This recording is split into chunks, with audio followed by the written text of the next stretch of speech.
All right, so now that we've covered over the blue ones, okay, and all the properties thereof, uh, what's the red ones and what's the yellow ones and all these other ones, right? And there's so many brushes. So I will say the blue ones you're going to use a lot. The red ones you're going to use a lot. The yellow ones, two of them or three of them. But what the main difference is, so here's smooth. Okay, smooth. Whatever strength you set this at will fall across all the other brushes. So if I have the smooth set here, the strength, and then I find something that I can smooth. Let's say this faceted data right here. Okay, I can smooth that, and it takes a while to smooth it because it's set to 0.071.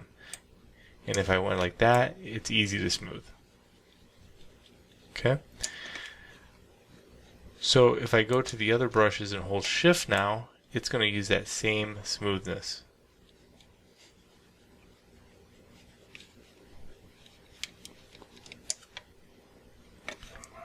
So if I have that one set to the 0.019, and then I go to try to use the smooth feature on any of the other brushes using shift, it's not going to smooth very well.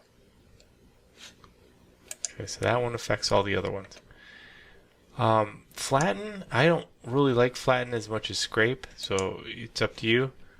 But what if you got an area that's already textured and you go to scrape it?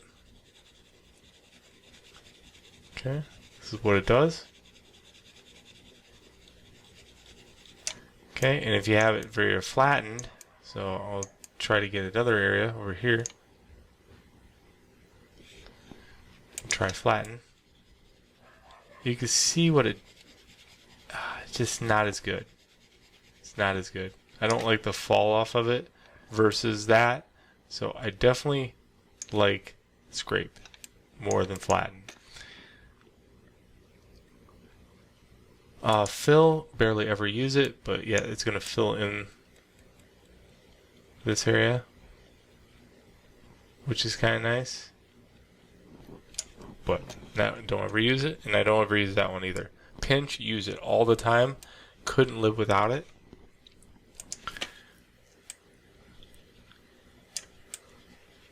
So really good at cleaning up things like this.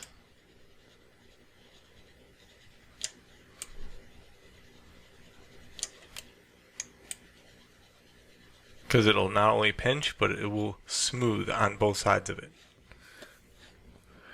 Grab I use all the time. This one I use all the time. These two I don't use. And that one I don't use at all. The only other one I use a lot is Simplify. And if you look at wireframe,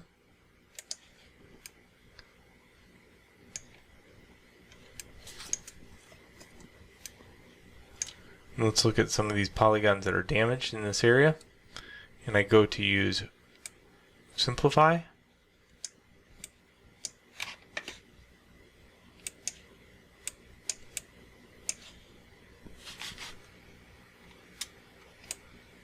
Okay, doesn't look like much is happening.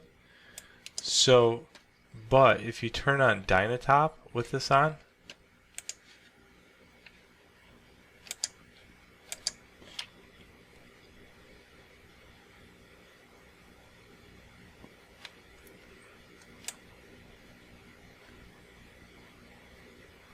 okay, the true power of Simplify happens. Boom. That area is nice, and now I can go into that area and smooth it out.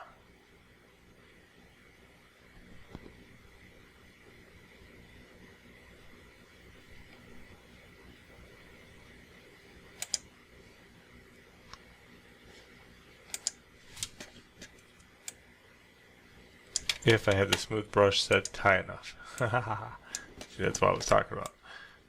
Boom.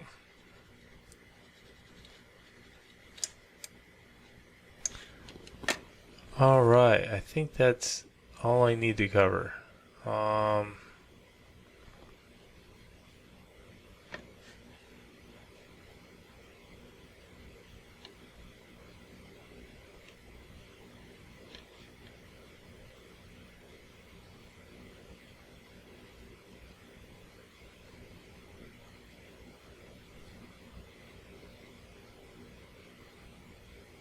Yeah, that'll get you started.